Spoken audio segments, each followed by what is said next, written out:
selamat datang. Hari ini kita akan membahas sesuatu yang mungkin jauh lebih berharga daripada sekedar bahagia. Kita akan mengupas tuntas soal kepuasan. Oke, kita mulai dari pertanyaan yang mungkin agak menantang ya. Gimana kalau ternyata usaha kita untuk terus-menerus mengejar kebahagiaan justru itulah yang membuat kita tidak bahagia?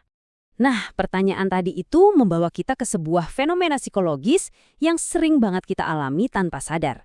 Namanya jebakan kebahagiaan. Pernah merasa nggak sih kayak lagi lari di atas treadmill? Para psikolog punya istilah untuk ini, hedonic treadmill. Jadi, kita lari terus, ngejar hal baru yang kita pikir bakal bikin bahagia, tapi ujung-ujungnya balik lagi ke titik awal. Capek kan? Masalahnya gini, ngejar kebahagiaan itu seringkali kayak ngejar cuaca. Hari ini bisa cerah, seru, energinya tinggi banget. Tapi besok, belum tentu.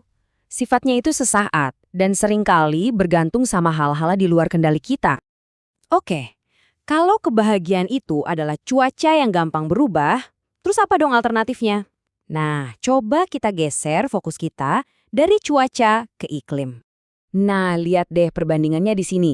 Jelas banget kan, kebahagiaan itu seringnya heboh, energinya tinggi, tapi ya itu, nggak tahan lama, sumbernya dari luar. Kalau kepuasan, ini lebih ke ketenangan, stabil, dan yang paling penting, sumbernya dari dalam diri kita sendiri. Fokusnya bukan lagi mengejar lebih, tapi menghargai apa yang cukup. Jadi, apa itu kepuasan? Ini bukan berarti pasrah ya. Justru, ini adalah sebuah kondisi damai yang stabil, yang datang dari kesadaran penuh betapa banyak yang sebenarnya sudah kita punya. Ini adalah rasa cukup yang bisa dan harus kita latih secara aktif. Oke, pertanyaannya sekarang, gimana cara membangun iklim internal yang stabil ini? Ternyata ada 3 pilar utama yang menjadi fondasinya. Kita mulai dari pilar yang pertama, dan ini yang paling fundamental dari semuanya. Menguasai pola pikir kita. Kenapa? Karena pada akhirnya hidup kita itu bukan tentang apa yang terjadi di luar sana, tapi bagaimana kita meresponsnya dari dalam. Nah, ini beberapa cara praktisnya. Ada penerimaan radikal, yaitu menerima keadaan apa adanya tanpa menghakimi. Ada juga soal rasa syukur, di mana kita fokus sama apa yang sudah ada, bukan yang kurang. Terus, penting juga buat baik sama diri sendiri, apalagi pas lagi susah. Dan yang terakhir, coba deh bedain mana kebutuhan dan mana keinginan. Kuncinya adalah melatih pikiran kita untuk tidak terus-terusan membandingkan dan menginginkan lebih. Pola pikir udah, sekarang kita masuk ke pilar kedua. Karena kepuasan itu juga butuh fondasi yang kuat di dunia nyata, baik itu di kehidupan sosial maupun biologis kita. Ini penting banget, punya hubungan yang bermakna, orang-orang yang bisa kita andalkan, itu prediktor nomor 1 kesejahteraan jangka panjang. Jangan lupakan juga hal-hal mendasar, tidur yang cukup, olahraga, dan makan yang benar. Ini semua berpengaruh banget ke suasana hati kita. Dan tentu saja, punya finansial yang cukup untuk kebutuhan dasar itu memberikan rasa aman.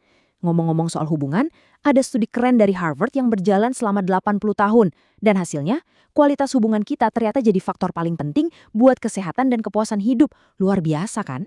Dan pilar yang ketiga, yang menyatukan semuanya, adalah menemukan tujuan hidup kita. Inilah mengapanya kita, alasan kita bangun pagi, alasan kita berjuang, ini yang memberi kita arah, terutama di saat-saat sulit. Tujuan ini bisa datang dari mana saja.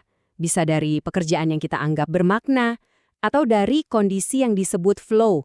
Tahu kan? Itu loh, saat kita lagi asyik banget mengerjakan sesuatu sampai lupa waktu. Atau bisa juga dari perasaan berkontribusi, merasa bahwa apa yang kita lakukan itu ada gunanya buat orang lain. Jadi jelas ya, kepuasan itu bukan soal duduk diam, tapi soal terlibat aktif dengan dunia. Oke, kita sudah tahu 3 pilarnya. Teori-teorinya sudah jelas. Tapi, bagaimana cara menerapkannya sehari-hari? Nah, ini dia beberapa langkah praktis yang bisa langsung Anda coba. Tidak perlu ribet. Coba deh, setiap pagi sebutkan 3 hal yang Anda syukuri. Atau, luangkan waktu 5-10 menit saja buat mindfulness, hanya mengamati pikiran tanpa dihakimi. Kurangi juga scrolling media sosial, supaya kita lebih fokus ke jalan hidup kita sendiri, bukan orang lain. Dan yang terakhir, cari hobi atau kegiatan yang bisa membuat Anda masuk ke kondisi flow tadi. Sederhana, tapi dampaknya luar biasa. Semua langkah dan pilar tadi, pada dasarnya, membawa kita ke satu pergeseran cara pandang yang menjadi inti dari semuanya. Yaitu ini, kepuasan bukanlah pemenuhan dari apa yang Anda inginkan, melainkan kesadaran tentang seberapa banyak yang sudah Anda miliki. Jadi, kuncinya bukan mendapatkan semua yang kita mau, tapi menginginkan semua yang sudah kita punya. Ini adalah pergeseran yang sangat mendalam. Sebagai penutup, saya mau mengajak Anda merenung sejenak. Coba pikirkan, apa satu hal saja yang sudah Anda miliki saat ini yang bisa Anda pilih untuk hargai lebih dalam mulai hari ini?